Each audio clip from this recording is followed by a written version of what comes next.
Well, just farm Mythic Plus. There you go, here's the quick guide on how to gear up new characters. I hope this was helpful.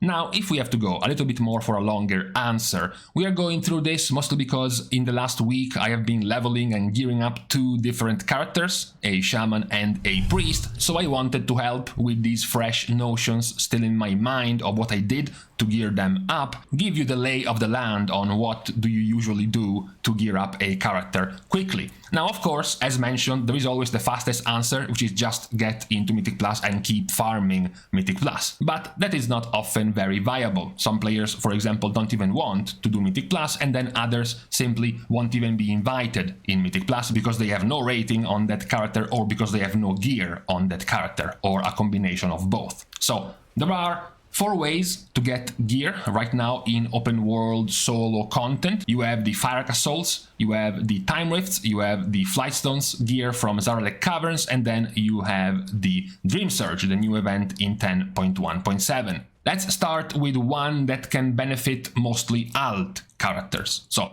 if you are a fresh or a returning player without much of any of the current patch currency, that's not really going to be very helpful. But in Fyrakk Caverns there is an NPC called Spinsoa which allows you to trade your Flightstones for a bind on account.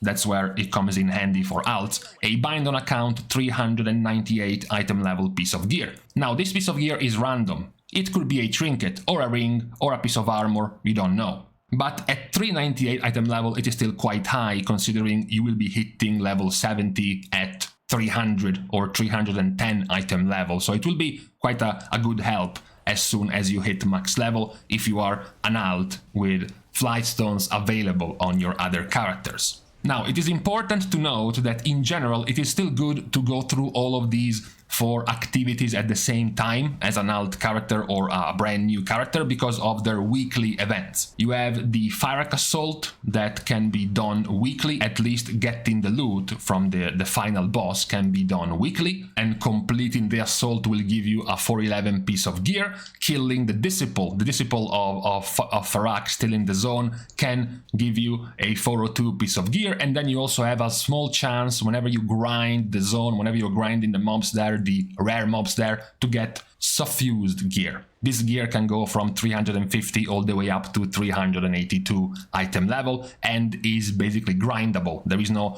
cap, no limit to how much of this you can loot. The downside, of course, is that it's RNG. You don't even have a choice in the matter. The other weekly event reward is from the Dreamsurges. This is the weekly event which will award you with a Dreamsurge Chrysalis.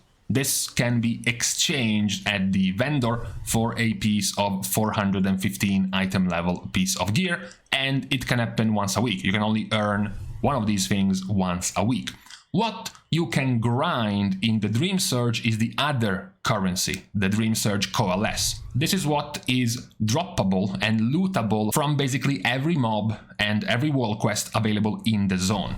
Every wall quest will give you 10 to 15 Dreamsurges. There are going to be some green orbs floating around the area that you can run over with your dragon mount and get a lot of this currency, as well as a lot, over 10 Whelpling crests all at once. If you get all of these floating orbs around the zone, every mob you kill has a chance to give you some Dreamsurge Coalesce, and then of course the weekly event itself plus the rare mobs that get empowered periodically in the zone by the Dreamsurge will also give you this currency. This is amongst the better of the currencies for catch-up gear because number 1, the reward is bind on account, which means you can do this on your other characters and still make use of this currency. And number 2, because it's not RNG. You don't open a random crate without knowing what can be in it. You get to pick and choose the armor slot that you want from this reward. So if you have opened a bunch of random crates, if you have looted a bunch of random RNG pieces from the Fyrakk Assaults, and you're still missing, for example, the shoulders, the pants, and the boots, you know, you can go into the Dreamsurge, farm this currency, and then buy those 3 specific item slots you're still missing. The third piece of content with a weekly reward is the Time Rift. The weekly reward is going to be the dilated time capsule. Now, there are some voices in the corridors that this might still drop even after you loot it once, but in general, it's very likely you will only get one time capsule the first time of the week you will be doing the time rift. This time capsule, much like the weekly reward from the Dreamsurges, can be traded in for one piece of 402 gear. Now, there is also a grindable currency in the time rifts, but not nearly as powerful, and these are the Fyrakk flakes. The reason why it's not nearly as powerful is because while you can grind this, even when you are doing the time rifts and earning these flakes, you can only trade them in for trinkets. So 402 item level trinkets that you can get from the time rifts. So just by doing these weekly events and a few hours, really, not even too much, of grinding these currencies, you can get yourself different pieces of 415 item level gear. You can get 2 different 402 item level trinkets, and then at least 4 to 5 402 item level pieces from the Dreamsurge Coalesce currency vendor. And this can be done quite quickly without the help of any main characters sending you currency, sending you bind on account gear, etc, etc. If you have main or other characters with that currency, then this process can be even faster to get yourself into 400 and plus item level gear. The last piece of gear that is going to be very useful for alts is something that is nowadays not really very useful anymore, but is still quite handy for low level characters, which is the Spark of Shadowflame. Nowadays, this bit of an item is almost exclusively used together with an aspect crest to craft a 447 item level piece of gear. The problem, of course, is that this will require your new character to grind a whole bunch of, for example, Mythic plus keys or raid bosses to get the crests you need to use this item. So what you can do in the meantime is use this item to craft a base item level piece of gear, an item that does not require crests to be crafted. So the item level will still be much lower, of course, will be 424, but it is still very high compared to your newly leveled, low-geared character. Don't worry, because of course these are crafted items and they can be recrafted. So even if you craft a 424 piece of gear, you can then later on recraft it with a new crest item put in and increase the item level. So you're not wasting these crafts by crafting a lower item level piece. Also, you can get these very, very quickly, because now we have catch-up mechanisms to get back the splintered sparks of Shadowflames. These used to be earned once a week from the Zaralek Cavern weekly. You can still earn them once a week from the Zaralek Caverns weekly, but now they have a very high chance to drop from many of the weekly gated or repeatable instance content type of activities. So the Mythic Plus end of dungeon chests, the wins in PvP, the world bosses, the weekly world events, the raid bosses, the Niffen cave dives you can do in Zaralek Caverns, the public event Researchers Under Fire in Zaralek Caverns. All of these things still have a chance to give you a splintered spark of Shadowflame to turn into the item required for crafting. So even without doing Mythic Plus, you can get yourself your hands on 2 or 3 of these sparks of Shadowflame, which will be able to give you 2 or 3 424 item level pieces of gear. So you should be able to quite quickly to get yourself into the 410 item level range of gear, even just in the first 2 or 3 days of having maxed your character at level 70. And this is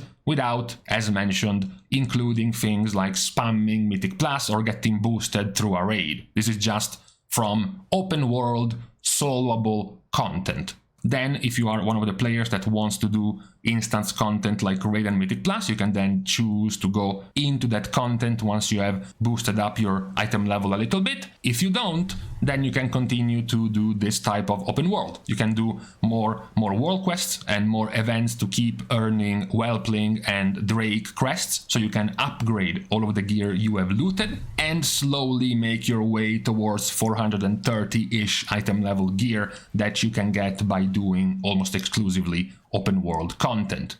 The only bit of RP, the only bit of story that is recommended for this, but it will take you a bit, is to go through the entire entry line quest of the Zaralek Caverns, which will end with the quest asking you to defeat Sarkaret.